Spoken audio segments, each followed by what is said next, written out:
ठीक है guys, will move ahead, will come to HTML5 as we have read कि HTML5 को वॉटविक ने बनाया था, स्टैंडर्ड बन गया वो धीरे धीरे 2014 में।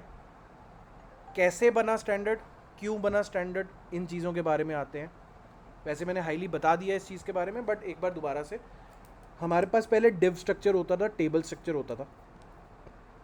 ठीक है, हमारी HTML सिर्फ डिव और टेबल्स में चलती होती थी, और उनमें हम कुछ कॉमन क्लासेस लगाते रहते थे। Div class header, div class footer, div class navigation, table class navigation, कुछ इस तरह के यूज़ केसेस थे हमारे। इन यूज़ केसेस को देखते हुए वॉटविग ने क्या किया, एक स्टैंडर्ड बनाया। तो जब हम वाई की बात करते हैं तो वाई इसलिए क्योंकि अब सबसे पहले हमने HTML को ह्यूमन एनाटॉमी से कनेक्ट करके समझा था। तो HTML हमारी बोन्स थी, राइट।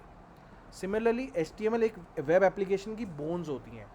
तो now I would request you to unmute yourself and answer me, if I don't have CSS over here, if I don't have CSS over here, can I still see the website? क्या ये website मेरे लिए exist करती है? No. I would like to correct over here. Yes, this is the website. CSS is just a presentation layer. Saurabh, Yes. HTML ही असली structure देता है, लेकिन पहले के टाइम पे स्ट्रक्चर ही दो तरह के होते थे, डिव और टेबल या XML। अपना का स्ट्रक्चर देने के लिए XML। लेकिन अगेन गूगल सर्च इंजन को वो समझ में नहीं आता था। बिंग सर्च इंजन तो खैर तब बना भी नहीं था, बाद में आया है। लेकिन सर्च इंजन्स को वो कस्टम HTML थोड़ी ना समझ आ रहे होते थे, उनको तो समझाना पड़ता था, फिर SEO लगाना पड़ता था अलग से समझाने के लिए कि ये मेरा हेडर टैग है, ये मेरा फुटर है। वो समझानी पड़ती थी चीज़ें अलग से SEO लगा लगा के, मेटा टैग्स डिफाइन करने पड़ते थे। ठीक है, तो इसलिए ये स्टैंडर्ड बनाए गए कि सेक्शन बने, नेविगेशन बने, हेडर बने, H1 H2 H3 H6 बने, फॉर्म्स बने, फॉर्म्स अलग अलग तरह के बने। ये सारे धीरे धीरे स्टैंडर्ड बने। ठीक है, तो now if I talk about if a website can it be accessible without CSS and JavaScript? Yes, it can be accessible. It will be a static application with no presentation, no functionality. आप उसमें सिर्फ hyper link पे click करके नई नई sites पे जा सकते हो, बट उसमें अपना कोई उसमें अपना कुछ वो नहीं होगा, क्या बोलते हैं, कोई प्रेजेंटेशन लेयर नहीं होगी, कोई फंक्शनैलिटी नहीं होगी उसकी। एक सिंपल पेज है। अब ये यहाँ पे CSS नहीं है, जावास्क्रिप्ट तो मैंने लिखी नहीं है इसमें, तो ये एक सिंपल पेज है, नॉर्मल रेंडर हुआ हुआ पेज है। लेकिन आप इंटरेक्ट कर सकते हो। Amazon.com खोलना है, खुलेगा, हाइपर लिंक चल रहे हैं आपके। ठीक है, वर्डप्रेस खोलना है, खुलेगा, हाइपर लिंक अभी भी चल रहे हैं। HTML इसका बना हुआ है। So that's what a question was, how to make that HTML in a readable format कि ब्राउज़र्स को वो HTML धीरे धीरे समझ में आने लग जाए। कि सिर्फ ब्राउज़र्स को नहीं, ब्राउज़र्स को हम डॉक टाइप से फिर भी समझा देते थे, सर्च इंजन्स को वो HTML समझ में आने लग जाए। एक स्टैंडर्ड बन जाए सभी के लिए कि हमें हेडर की जगह, डिव क्लास हेडर की जगह हेडर टैग यूज़ करना है, डिव क्लास फुटर की जगह फुटर टैग यूज़ करना है, सारे सेक्शन मेन जो मेन एरिया है उसकी जगह मेन टैग यूज़ करना है। ये धीरे धीरे स्टैंडर्ड बने, उन स्टैंडर्ड्स को डिफ़ाइन किया गया। वो स्टैंडर्ड्स जब डिफ़ाइन हुए तो धीरे धीरे वो इन पिक्चर आते गए, उनको उसको भी 4-5 साल लग गए इन पिक्चर आने में। फिर ब्राउज़र्स ने भी उनको इम्प्लीमेंट करना शुरू कर दिया।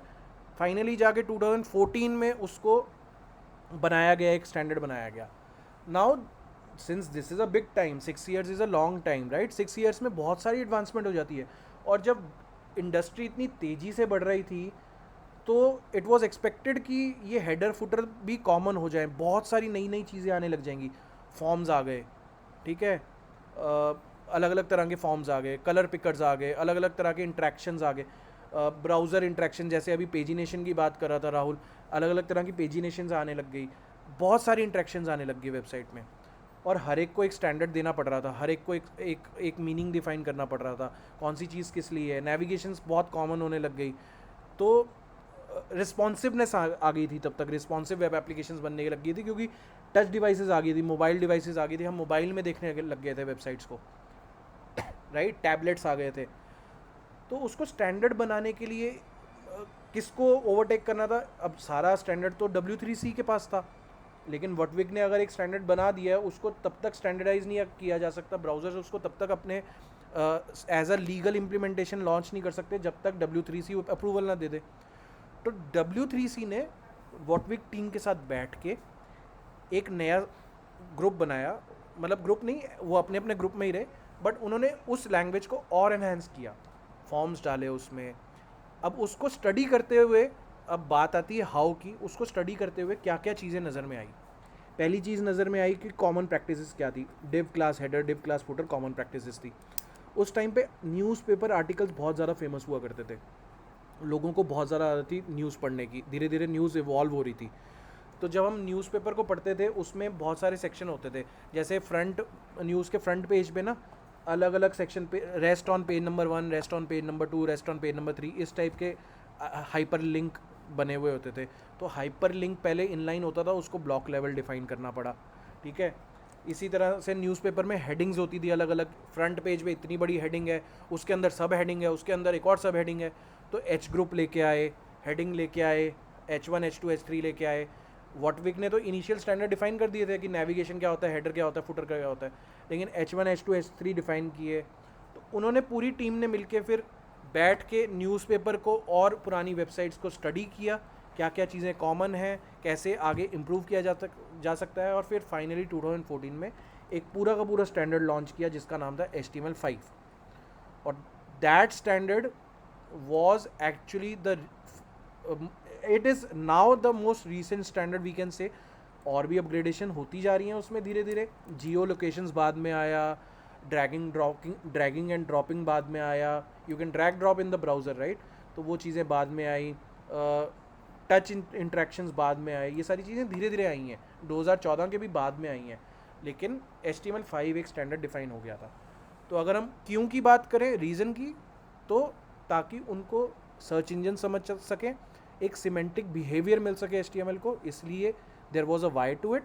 And if we ask about how to it, तो the answer to how is are standards which were already there and some new standards which were defined by W3C, combining those standards, article taken from a newspaper and an article taken from a existing website, उन सबको combine करने के बाद जो standard बना उसको HTML5 बोला गया, ठीक है।